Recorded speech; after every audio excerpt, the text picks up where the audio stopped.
On the third day, God said, "Let the land produce vegetation, seed-bearing plants, and trees that bear fruit, according to their various kinds." And it was so. And God saw that it was good.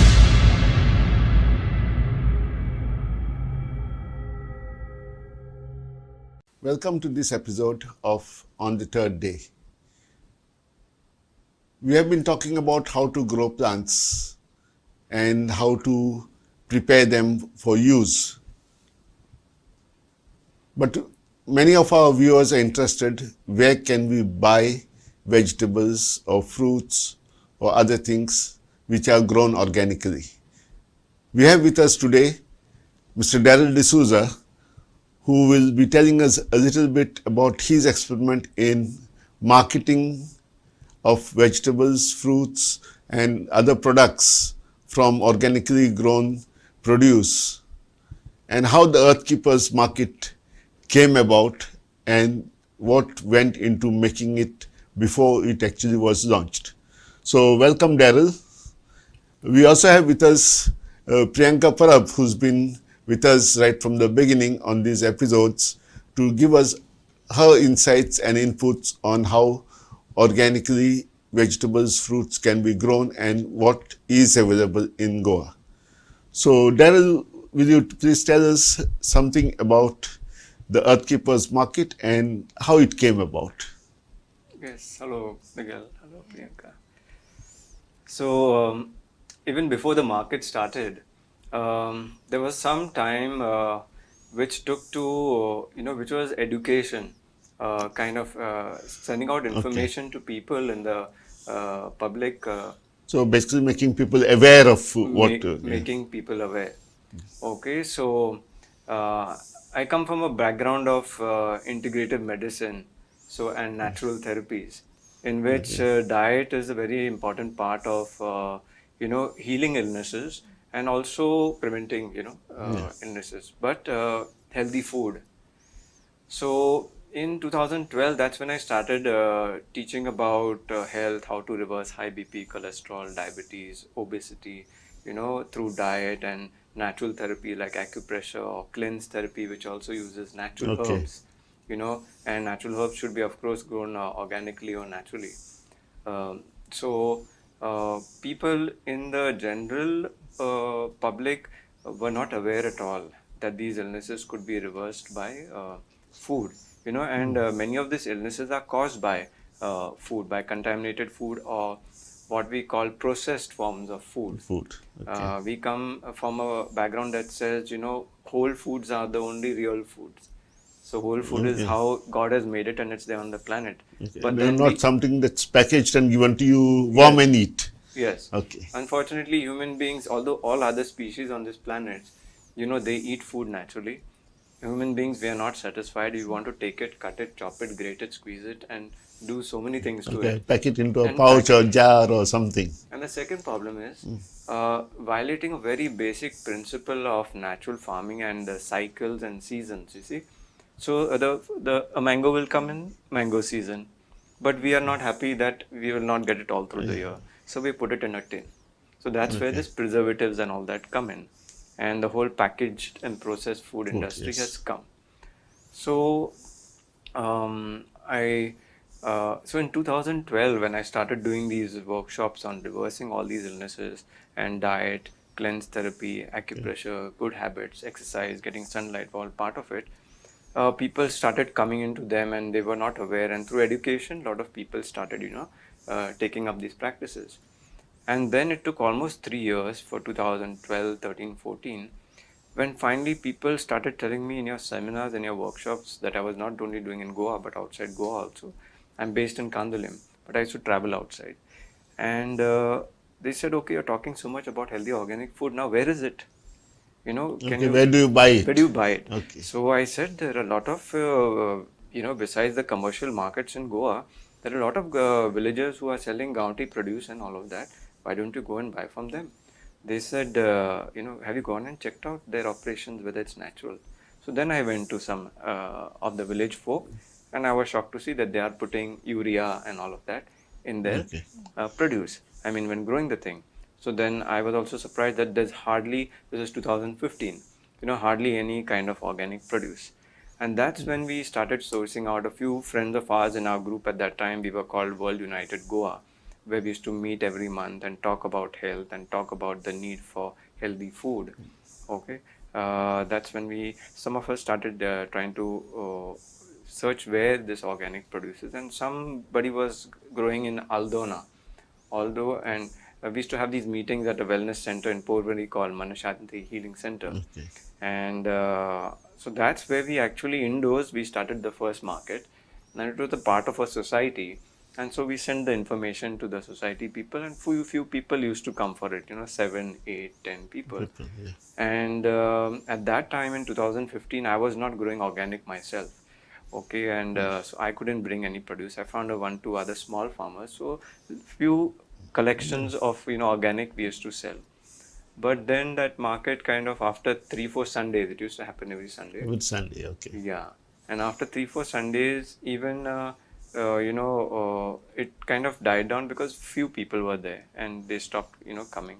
And that's when we decided to take it, unless it's a public market in a bigger open space, people will not know about it.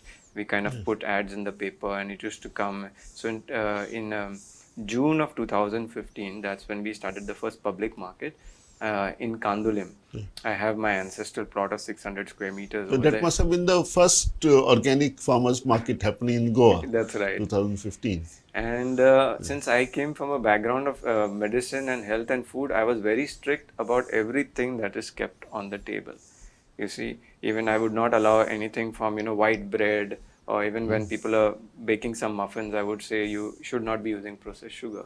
You can use organic, this Good or jaggery. something, jaggery. You can Okay. use organic honey, but you should use semi-polished rice. That should be. So I was curating the entire market and making sure. That time we had 7-8 people with different tables on organic fruits, vegetables. Then So natural. at that point of time, you said if it's called an organic market, then it has to be organic. Of course. Anything will not chalta hai. Yes. Okay, that is very good to be clear what we are marketing and what the person's getting.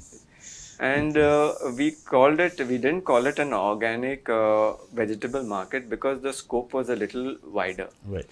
Because the things that I was talking about and our group was talking about is not only food, but also healthy living and healthy choices. So that products, healthy body soaps of natural materials, shampoo of natural materials, how do you use natural things all throughout your day? Even toilet cleaners, or floor tiles. So all of that. So that's why the name came as Earth Keepers Market. Yes, actually, it's interesting why that particular name that you have chosen, Earth Keepers Market. Yes. Okay. So now, of course, it has come much further, and I'm founding an organization called Earth Keepers Connect.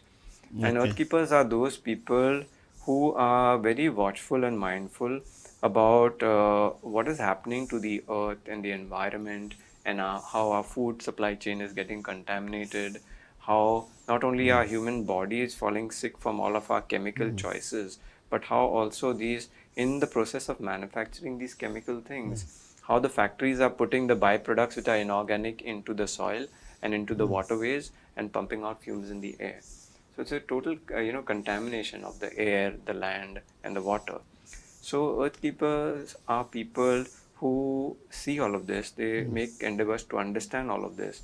They know that there is no good, healthy future for this planet and for societies and people across the globe unless they clear out all this. You see, so there are people who try to keep the earth clean and green and organic, and try in every day, their small habits and choices and everything they choose and they do. They try to keep it natural and eco-friendly. So this Earth Keepers Market, what is the range of products that's available for people, and what are the kind of people who come in there? Yes. Not surprisingly, there are people who are keeping products, and even my own background, I came from about 14 years of sickness. Okay. of a lot of digestive disorders, allergies, liver problem, colitis and whatnot. And the only way that I was saved was through healthy food and through some natural therapies, Okay. you know. So you And are a believer in your food should be your medicine and yes, medicine should not be your food. yes, Yeah, that's right. yes. So I'm a firm believer in that. And so because I had this background and I got cured from this, so I have such a strong, desire to help other people in the same. I've seen the truth of how food can be a medicine. I've Yes. used it. So that's what I try to teach people. I do it through a book that I've written, which is called Become Healthy or Extinct. It's read in, countries all across the globe. And it's like a natural therapies book. And so through that book, through the market, we are trying to educate people, especially our keepers community, that what are the choices that we have made in the past that are the cause of all the contamination uh, in the world today, Okay. and why our food supply is getting choked up, and what are the right practices in personal choices, and how they affect the full food supply chain. I come from an earlier background of engineering, industrial engineering, and supply chain consulting. Okay. You have done that also. Okay. Yeah, so very minutely we used to look at right from the source. What is the raw material? How is it processed? What's happening? Where is it going? How multi-level of supply chain? And somehow that experience is helping me now, where I'm acutely looking at the food supply chain. You know, how has it got contaminated? Because that And is something that we talk about integrity of the supply chain in yes. terms of organic. Priyanka, can you tell us what basically would be the difference between producing organically and producing with things like urea and other fertilizers? Yes. So when we talk about organic, so we are trying to use organic formulation which can help our plants to grow better other than using our chemicals, because we have seen there are many problems which have occurred because using those urea or any other chemical which is causing harm to our body.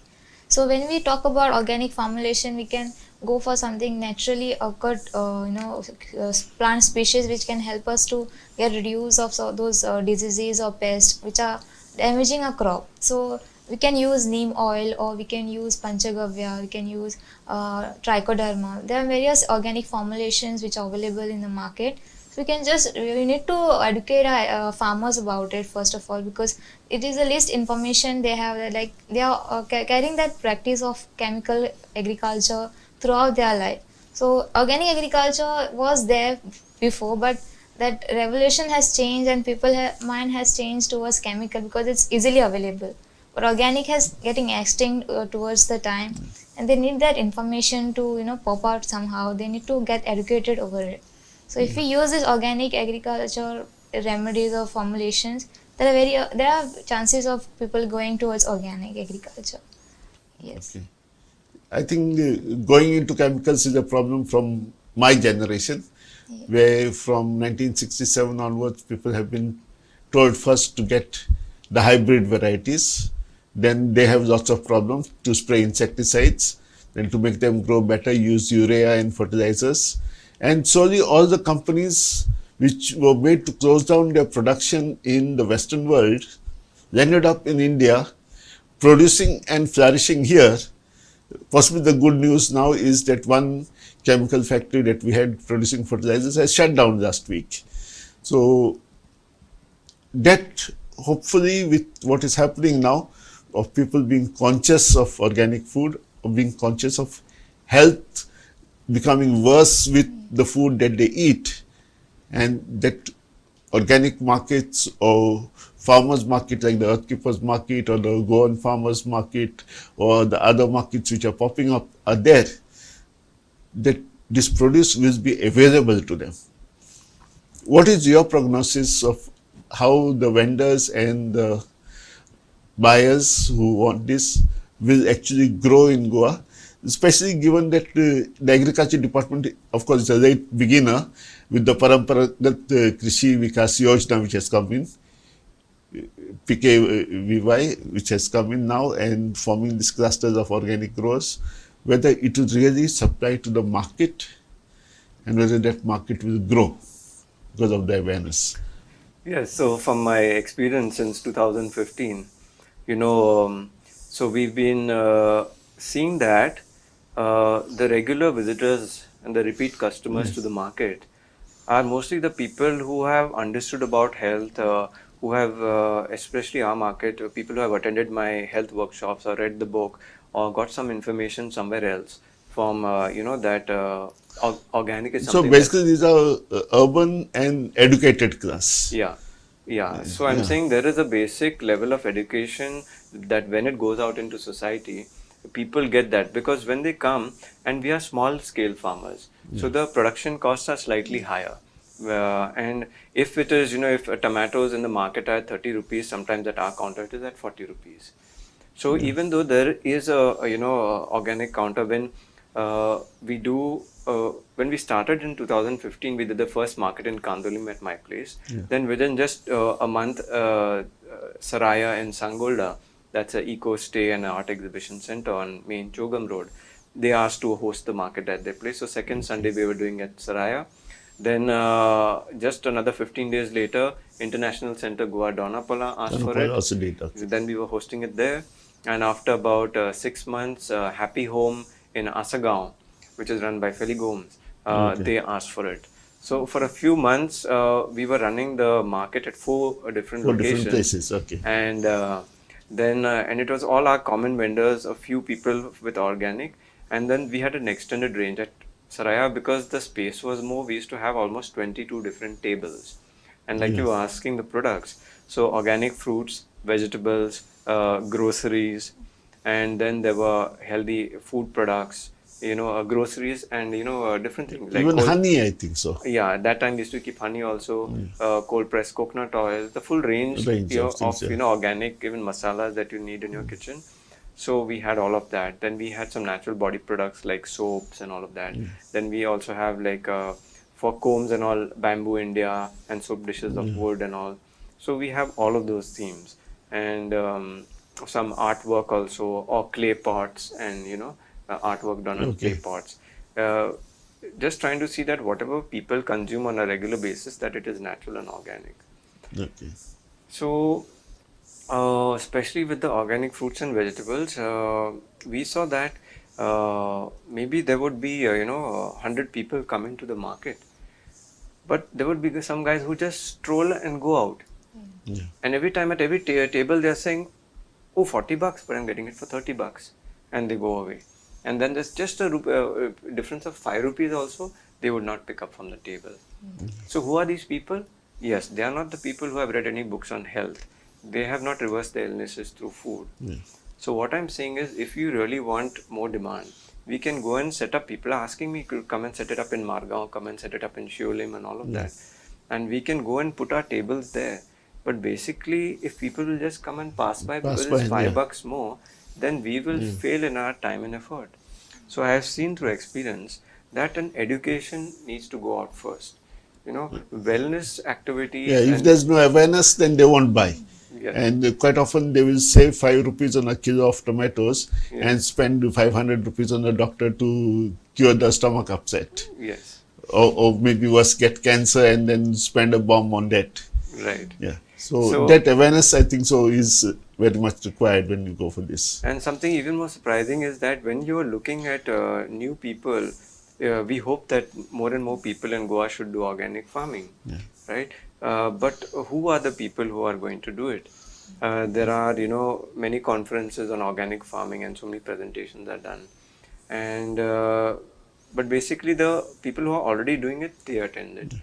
Now, the only new influx of people are, like I have this WhatsApp group which has been full since the last 6-7 months, and all people where we are teaching them how to do small scale farming in their veranda, in pots around their house on 100 square meters, 200, 300, 400 square meters. Okay, and that group is full because actually there are people who are having sicknesses. Most of them are my patients from different cities and in Goa and all of that who have read the book. So they are sold on, every day I want to have organic, natural, healthy food. But if I don't get it in the market, then tell me how to grow it. I can keep 2 pots in my house. Tell me how to grow a tomato tree, I'll do it. Tell me how to grow radish, I will do it. So the real influx into people wanting to grow organic, because there's hardly any organic available, are the people who really know about health, who have been sick and who want to heal themselves. That is a very interesting point, and I think Priyanka has been doing demonstrations in Yes. different places. I think it's possible to tie up maybe some places where they require help in knowing how to grow, where Priyanka and others like her who have done an agriculture course are available in Goa, could do even as an assignment, not necessarily as a professional job. Yes. And do you think it's possible to involve some bigger farmer who's got maybe 1 acre, 2 acres of land Yes. to grow a set of crops for the market? Yes. Whether that would be possible, some kind of a contract type of marketing, or whether the market could be open to one person bringing larger quantities Yes. in. Do you think we are ready for it?